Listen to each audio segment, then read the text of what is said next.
karena anak saya itu apa namanya ya, sosialnya terlalu bagus gitu kan. Jadi ada anak kecil ngobrol gitu, main di kereta, jalan-jalan. Akhirnya orang tua si anak yang depan itu, oh ini ayahnya mana, ini mamanya mana. Nah itu yang saya langsung dek, mamanya mana gitu, langsung senyum aja.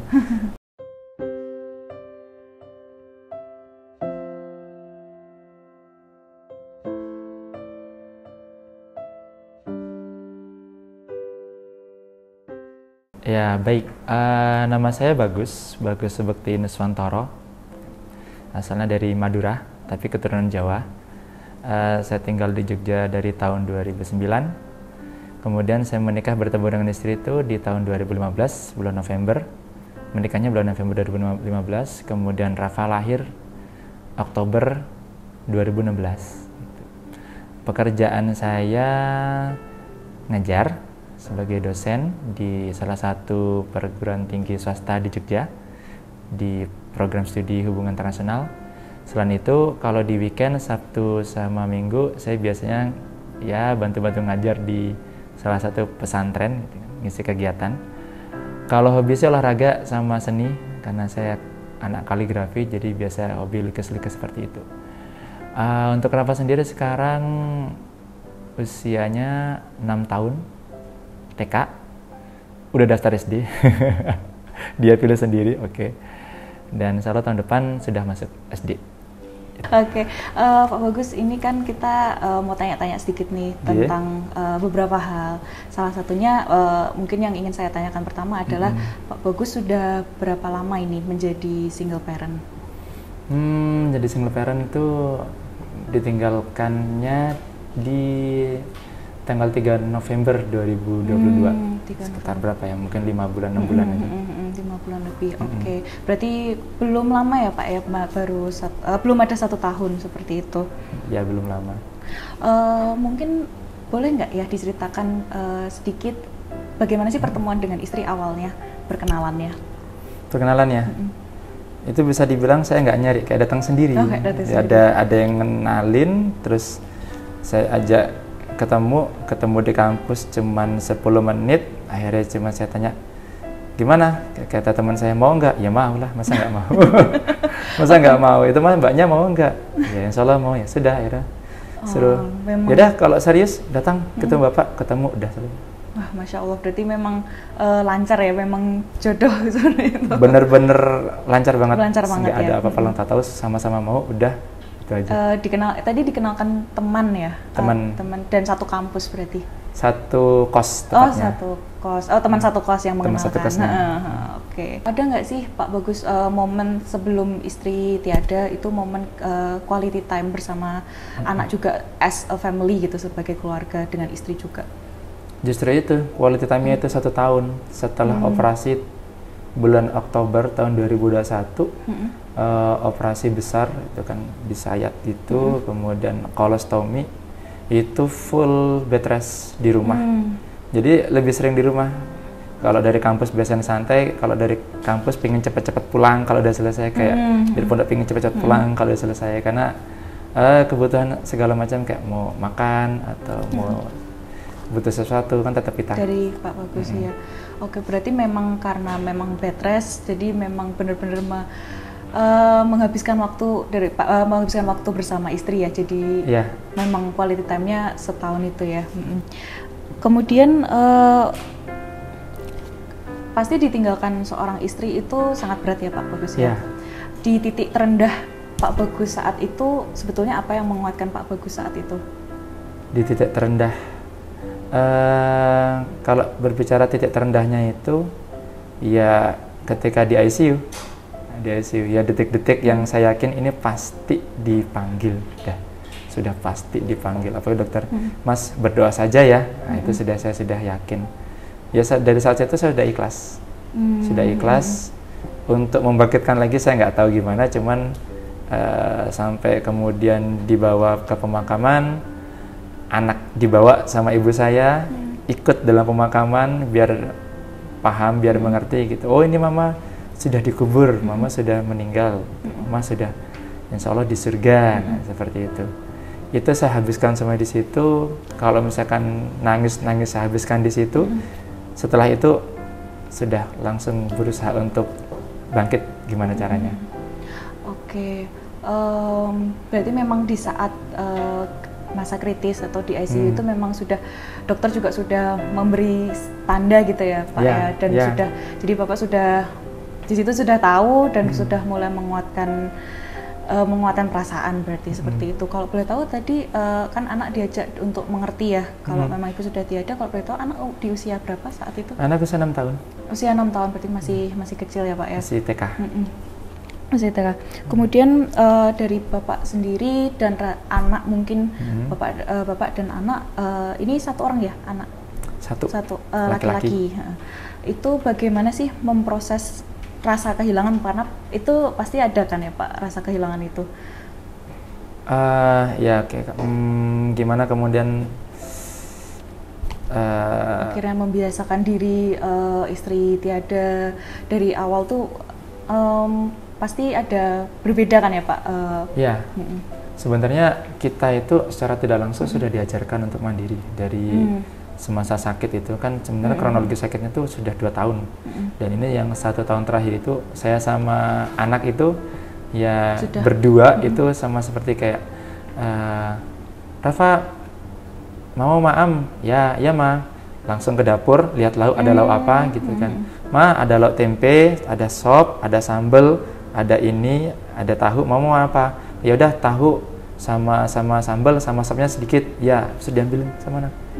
Sudah diajarkan dari seperti itu. Jadi kayak ketika tidak ada itu mungkin di satu sisi kita kehilangan, ya di satu sisi memang terus kemudian kita sedikit lebih plong dalam artian yang awalnya tuh terseret-seret, sekarang harusnya kita malah justru bisa lari gitu. Cuman memang istri itu kan pemeran utama dalam bisnis kita, gitu kan. Ketika sakit, bisnis kita tuh lumayan drop, gitu kan, dan meninggalkan hutang lumayan banyak. Dan saya cukup panik setelah itu. Ya cuman kita punya basic sedikit ya di agama. Ya saya gimana caranya? Saya awali dengan silaturahmi dulu. Jadi saya datengin teman-teman saya, gitu kan. Ya maksudnya orang-orang tua mungkin semacam kayak ustadz atau apa gitu, terus minta nasihat gini. Saya buka gimana caranya kita dapat banyak nasihat, banyak masukan biar memotivasi anak saya ajak gitu. Akhirnya kita banyak motivasi dan mulai bangkit sedikit demi sedikit, dan alhamdulillah sekarang utangnya ini malah beres yang ratusan juta itu. Ya berarti dengan bertemu dengan teman-teman seperti itu bisa meminta pendapat juga ya dari teman-teman untuk bagaimana menyelesaikan itu tadi masalah. Berarti di sini Pak Bagus berperan sebagai ayah, kemudian melanjutkan usaha istri ya. Sebetulnya kalau saat ini berperan ganda jadi ibu, iya, ayah, iya, kesulitan yang dialami itu apa aja nih Pak Bagus sampai saat ini dengan peran ganda tersebut? Iya, paling jelas itu yang paling kelihatan waktu. Waktu, karena quality time dengan anak itu hanya subuh.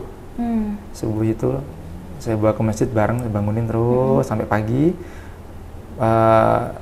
Dari habis subuh saya jualan live itu, kemudian nanti sekitar jam 7:30 kita antar ke sekolah, habis itu saya tinggal ke kampus, saya pulang jam 5.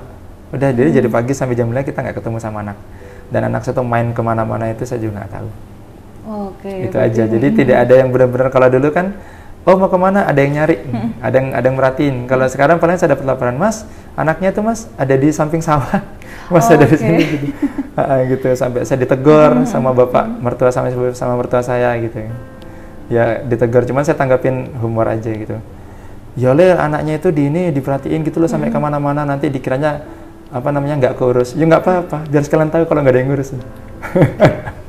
Baik, berarti kalau menurut Bapak sendiri anak itu sudah sudah memproses rasa kehilangan dan sedihnya atau belum Pak? Kalau menurut saya sih sudah. Ya kemarin untuk 1 bulan pertama itu sekalipun tidak pernah menanyakan mama kemana, nggak pernah. Nggak pernah, karena sudah paham. Sudah paham gitu kan. Cuman memang ketika ya biasa ya pas saya pulang di kereta sama anak, karena anak saya itu sosialnya terlalu bagus gitu kan. Jadi ada anak kecil ngobrol gitu, main di kereta, jalan-jalan, akhirnya orang tua si anak yang depan itu, oh ini ayahnya mana, ini mamanya mana. Nah itu yang saya langsung mamanya mana gitu, langsung senyum aja. Mamanya nggak ada, udah di surga. Gitu. Justru bisa jawab sendiri. Oke. Berarti menurut Pak Bagus sendiri, anak sebetulnya memang sudah sangat mandiri ya dengan kondisi ini. Yeah.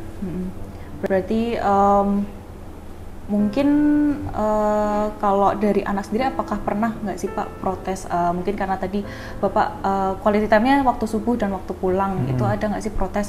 Bapak kok jarang sih ketemu sama aku kayak gitu? Mungkin saya lebih lihatnya dari responnya. Jadi ketika kita ke rumah, bahasa Jawa itu kelayu. Jadi kalau misalkan pas sama-sama di rumah, entah maghrib atau apa, saya nyalakan motor aja, ayah mau kemana? Nah itu jadi emang nggak mau pisah, ayah mau kemana? Tidur pun kalau misalkan saya masih live belum selesai, itu ditunggu depan, ayah kapan off-nya, bubuk. Nah itu jadi tidur itu memang benar-benar nunggu saya, itu nunggu. Bahkan kalau misalkan ini rame sayang, kalau off ini lanjut aja, akhirnya Dek kamu ambil bantal aja Dek, diambil bantal, diambil selimut depan saya, dia tidur di situ, udah lelap. Nah, baru udah selesai off, saya gotong ke dalam. Jadi pernah suatu ketika tiba-tiba mungkin di hari kedua yang meninggal itu, saya ada di kamar, anak saya sama keluarga saya yang dari rumah itu, dari Madura, keluarga saya sendiri kan tidur di halaman, maksudnya di teras depan-depan itu. Tiba-tiba bangun lompat, ayah mana gitu, ayah itu di kamar, ayah di kamar itu nangis. Jadi kan ayah mana. Jadi dari situ mungkin saya bisa melihat, saya kayaknya anak saya sudah paham kalau saya hanya punya ayah. Nah dengan situ kalau saya sendiri, saya gunakan sebagai poin positif untuk lebih bisa mendidik anak jadi lebih baik gitu. Jadi anak saya itu kadang siang tuh makannya di tetangga, saya nggak tahu makannya di mana. Kadang sama orang kasih jajan es krim. Kadang nyasar main kemana gitu, diantar pulang sama orang yang masih orang kampung situ. Jadi orang kampung situ udah kenal, ini Rafa, ini ayahnya Rafa. Nama saya nggak tahu. Ini Rafa. Bapaknya Rafa. Ini bapaknya Rafa gitu. Jadi nggak tahu nama saya, cuman tahu saya seperti itu. Akhirnya saya bilang kayak gini sama anak saya itu. Biarkan anak saya ini dibesarkan sama oleh alam sama oleh lingkungan. Saya bilang, kamu kalau dibantu sama mbak-mbaknya, kadang ada mbak-mbak pondok, kalau kamu dibantu sama si mbah, sama bapak, sama ibunya itu, ditanya namanya siapa. Kalau yang nanya, kamu tadi makan di mana, di rumahnya siapa, harus tahu, gitu ya, ya terus tahu. Besok kamu tuh harus jadi orang hebat, jangan pernah nolak dibantu orang. Besok kalau udah gede, udah hebat, kalau mereka punya permasalahan, kamu harus bantu. Jadi memang sengaja saya punya prinsip tidak, saya pantang menolak bantuan. Gitu. Kalau ada sebagian orang kan ada merasa hutang, nggak mau menerima bantuan karena takutnya tidak bisa mengembalikan balas budi gitu. Kalau saya justru ambil gitu, jadi motivasi kita untuk besok justru kita orang lain. Balas budi, kita berbaik pada orang lain. Berarti dengan mungkin sekarang anak jadi lebih mandiri itu, menurut Pak Bagus sendiri, kedekatan antara anak dan Pak Bagus setelah istri tiada tuh jadi semakin lekat nggak? Iya pastinya ya. Bahkan ketika sakit pun, karena kita kan kompak gitu. Maksudnya misalkan saya membersihkan kantong kolostominya, Rafa ngambil makannya atau kebalik. Gitu. Jadi sudah ada teamwork. Udah kompak dari sakit itu tadi. Jadi istri saya itu bahkan sakitnya pun itu mengajarkan kita untuk harusnya kita seperti ini loh, jadi bapak sama jadi anak gitu. Ya alhamdulillah sampai sekarang ya kompak, insya Allah kompak. Kompak ya. Okay. Kalau menurut Pak Bagus sendiri, arti anak buat Bapak apa? Anak itu ya masa depan kita, nanti dewa penolong kita ke depannya. Dewa penolong. Okay. Mungkin di luar sana banyak ya yang sama seperti Pak Bagus. Boleh nggak berbagi pembelajaran bagaimana sih mengasuh anak ini mungkin tanpa seorang istri gitu? Oh iya, anak itu kan ada laki-laki ada perempuan. Kalau saya kebetulan anak saya laki-laki, anak saya laki-laki dan saya laki-laki, jadi secara selera kita udah nggak jauh beda sebenarnya. Ya tinggal kita jalankan aja. Misalkan saya hobi olahraga, anak saya juga kebetulan misalkan nyambung olahraga. Misalkan saya hobi musik, anak saya ikut-ikutan main musik gitu. Misalkan memang benar-benar ikut-ikutan dan tidak bertolak belakang karena sama-sama laki-laki. Artinya ketika memang kondisinya itu bapak dan anak laki-laki, sebenarnya itu tidak terlalu menjadi permasalahan untuk dalam dalam segi hubungan, apakah hubungan kedekatan itu chemistry-nya pasti kebentuk. Jangan khawatir lama kelamaan. Yang penting si bapak bisa menerima dulu. Oh ini sekarang saya sendiri. Ya.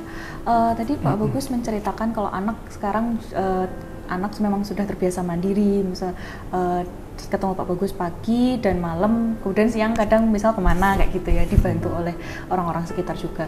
Dan itu tidak tadi kan tidak dikeluhkan oleh sang anak, tapi apakah dari orang-orang sekitar itu ada keluhan mungkin selain yang tadi ya, selain oh ini anaknya jangan kelihatan kayak nggak diurus dong kayak gitu, itu kan tadi ada kayak gitu. Nah gimana sih Pak Bagus memberikan pengertian ke orang lain dan juga mungkin ada nggak sih keluhan-keluhan yang lain dari orang lain yang di sekitar? Kalau lingkungan itu sebagian besar memang sudah tahu dan sudah maklumi kalau misalkan ini seperti ini, dan mereka justru dari situ malah mereka mengenal ini anak saya seperti itu. Dari saya sendiri sebenarnya kalau misalkan tadi kembali ke masalah kebutuhan anak mungkin ya, bagaimana yang ini saya sendiri gitu sebagai bapak atau sebagai ayah mengurus anak gitu, apakah bisa gitu. Nah ini kita akan bahas dari segi apanya dulu. Kalau misalkan dikatakan bisa dari segi biaya, bisa, insya Allah itu dari biaya mah bisa, mau sekolah di mana bisa, atau misalkan dia mau diajarin apa segi pendidikan itu bisa, artinya di rumah kita ajarin aja itu kita bisa. Kemudian dia minta ini minta itu, ya itu bisa gitu. Misalkan quality time masih bisa quality time gitu. Karena saya di kampus itu juga fleksibel ya, teman-teman itu juga tidak terlalu ini ya, untungnya gitu tidak terlalu mempermasalahkan. Misalkan ada suatu ketika yang mendadak gitu. Dulu sebelum mekanismenya rapi seperti sekarang, kayak pembagian waktu kayak saya dengan admin dengan pekerja itu ada satu momen yang kemudian ini anak saya di rumah. Biasanya kalau misalkan pulang itu dari TK kan jam 10:30, dari jam 10:30 sampai jam 12 dari rumah, kemudian tidur. Admin saya itu jam 11 sampai jam 1 istirahat, dia pulang. Nggak jauh sih, ada mes, ada semacam kos-kosan itu. Nah cuman waktu itu karena admin saya itu 3 dan keluar 1 bersama dengan meninggal istri saya, jadi tinggal 2. Yang satunya itu sedang KKN, yang satu ini izin. Nah dia pamit sama Rafa. Biasanya Rafa ditinggal, nama anak saya kan Rafa. Rafa itu ditinggal nggak masalah gitu. Nah ini ditinggal, Rafa mbak pulang dulu ya, nanti nunggu ayah pulang gitu kan. Pak Bagus ada WA, ini saya mau pulang, ada keperluan gini pulang ke Gunung Kidul, ini Rafa saya tinggal ya, sudah nanti saya pulangnya agak cepat gitu. Nah katanya Mbak Galuh itu mau pulang jam 3 gitu, tapi ternyata nggak jadi pulang jam 3, akhirnya anak saya kan sendiri. Pak kayaknya Mbak Galuh nggak jadi pulang jam 3, tapi ini saya tinggal ya, Rafa di kamar. Nah itu saya feelingnya langsung nggak enak. Biasanya sih nggak ada masalah, saya bilang nggak enak langsung saya pamit sama teman, Mbak saya pulang dulu ya. Pulang jam 12 habis duhur, jam 12:30 saya pulang, sampai rumah jam 1, dan bener ternyata sampai rumah nggak dikunci kan biasa, cuman dikelikin doang. Saya masuk di kamar nangis. Karena sendiri. Nangisnya gitu, nangis bener-bener banjir gitu. Loh kamu kenapa deh kok nangis gitu? Aku sendiri sama siapa, nggak ada temennya gitu. Nah dari situ saya tanya gitu, artinya tugas seorang bapak itu kan untuk memenuhi segala kebutuhannya. Cuman ada satu yang saya nggak bisa penuhi, saya nggak bisa jadi ibu. Nah itu, saya nggak bisa jadi ibu dan saya tidak bisa menemani itu. Jadi effort saya sekarang untuk anak yang satu ini, anak saya ini, gimana caranya memenuhi semua kebutuhan. Ya termasuk tadi itu. Yang dulu kalau misalkan dari sejarah saya bertemu dengan istri itu saya nggak pernah effort. tiba-tiba ada yang ngenalin, mau udah jadi. Kalau sekarang saya fight, cari full gitu, effort.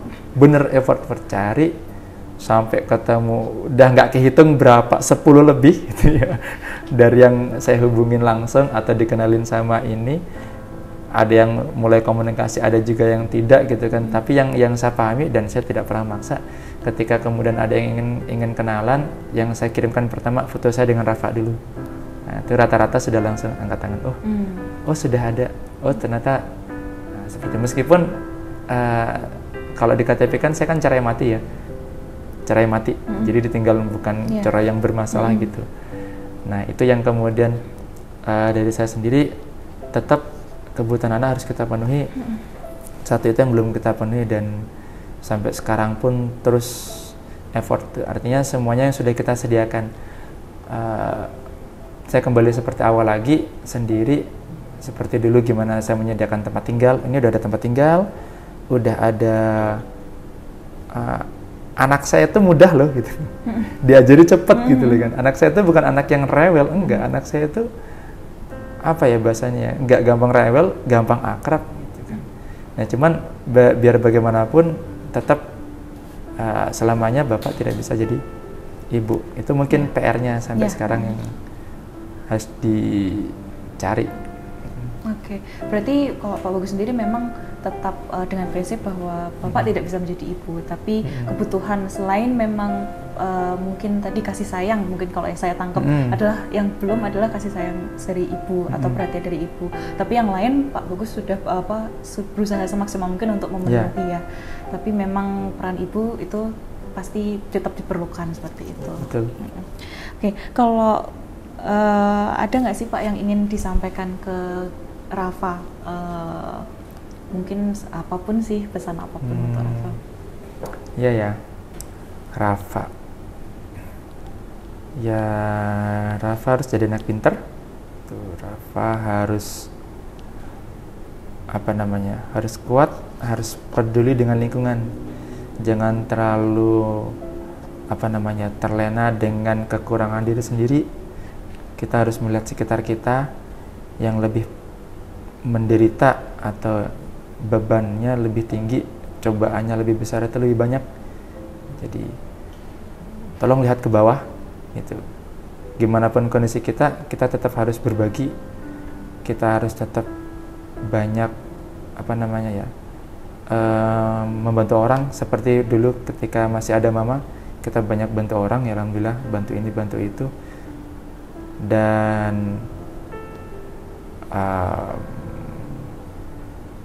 ayah nggak akan kemana-mana. Itu aja. Kalau pesan untuk istri, atau mungkin dulu pernah menyampaikan pesan untuk istri, apakah boleh disampaikan? Ini sayangnya ketika menjelang meninggalnya itu, saya sama istri itu ya masalah sepele kayak saya kan namanya orang sakit rewel tuh ya. Itu yang saya belum gagal untuk memahami, ini rewel. Dia masalah usus pencernaan, nggak boleh makan macam-macam, nggak boleh minum macam-macam. Dia minta jus lah, minta kopi lah di ICU. Saya bawakan, dimarahin sama dokternya gitu kan, nggak boleh mah gini. Ayo lo mah dengerin ini Pak, dengerin Ana kan, sampai dengan Ana gitu kan. Saya tolong dengerin saya mah. Manuto lah, manut biar cepat sembuh gini sampai saya tuh ngelus. Nggak pernah saya sampai bener-bener ngelus kayak gitu tuh, karena memang saya tahu ini kayaknya kritis. Tolong dong manut kayak gini. Saya tuh capek mah sampai kayak gitu. Baru itu pertama dan terakhir saya ngeluh itu kok kenapa kok terakhir gitu loh. Ngeluh sampai istri saya tuh bilang, ya udah kalau antum nggak kuat ngurus anak, kembalikan ke orang tua. Loh kok kayak gitu? Langsung itu justru terakhirnya itu. Terus saya konfirmasi ulang itu di ICU nekat pakai HP, nekat bawa HP, padahal kan nggak boleh itu, dia maksa itu. Jadi saya nggak di dalam, saya di luar. Itu WA gitu. Kemudian saya yaudah kembalikan ke orang tua gitu. Kok gini ternyata responnya gitu. Ya saya balas itu, kalau misalkan Ana sekarang ninggalin antum kondisi seperti ini, berarti saya bukan manusia. saya bukan manusia, tolong, anda cuma pengen antum sembuh. Ternyata itu terakhir itu siang, itu sore itu udah nggak bisa komunikasi. Okay. Yang saya sesali, kenapa kok di akhir-akhir itu justru justru saya ngeluh, artinya gitu. Kenapa justru saya ngeluh gitu? Padahal kan semuanya pasti bisa gitu diperjuangkan. Nah, akhirnya kemudian kalau bisa saya sampaikan ya, mungkin saya minta maaf gitu kalau misalkan kurang bisa merawat gitu, kurang bisa tegas mungkin jadi suami gitu kan. Karena istri saya itu hampir nggak pernah bantah. Bahkan saya di depan mertua saya dibela habis-habisan sama istri saya. Cuman masalah berdebat sedikit langsung dibela. Ayah Rafa itu sibuk, Pak. Dia tuh nggak kayak gini, bukan kayak gitu. Dibela mati-matian, saya luar biasa kalau sama istri saya. Dan saya pernah dengar istri saya itu curhat sama temannya, saya tuh pernah kebayang biarkan ayahnya Rafa itu cari yang lain gitu ya, maksudnya ya karena mohon maaf 2 tahun gitu kan ya, istri saya tuh tidak melaksanakan tugas sebagai istri gitu loh 2 tahun gitu. Dan itu saya jalankan dengan berusaha sesabar-sabarnya gitu, mungkin sampai ngelus dada nangis saya. Ya maaf ya kayak gini gitu.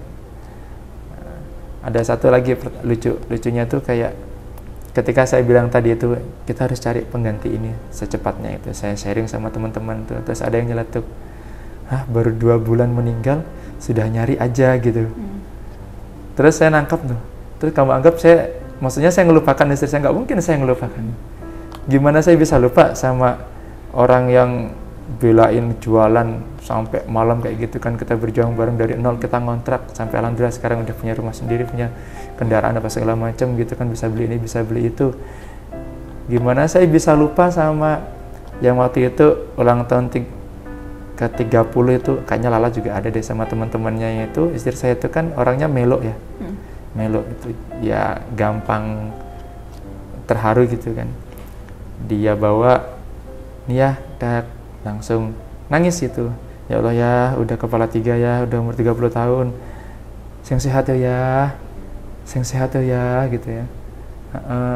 Jangan sampai sakit, gini. Terkabul doanya, saya sehat.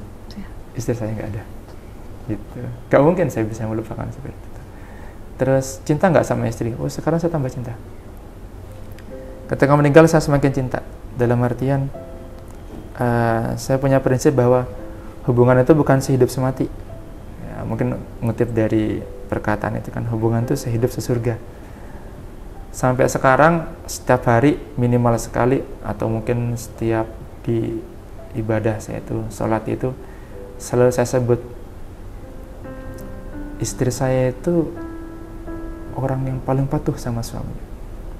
Dia tuh paling baik. Saya minta dia punya jatah surga di kaki saya gimana cara ngasihnya? Allah kasih tolong gitu. Biar di sana, jangan disiksa. Kasihan 2 tahun dia menderita gitu kan. Ya, masa iya sih di dalam kubur masih diproses lagi gitu, diinterogasi lagi. Masa iya sih nanti seperti itu gitu. Nah, saya minta seperti itu. Ini saya punya jatah gitu. Menurut ajaran Islam tuh punya jatah surga di bawah kaki suami. Ada nih, tapi gimana cara ngasihnya? Tolong kasih gitu.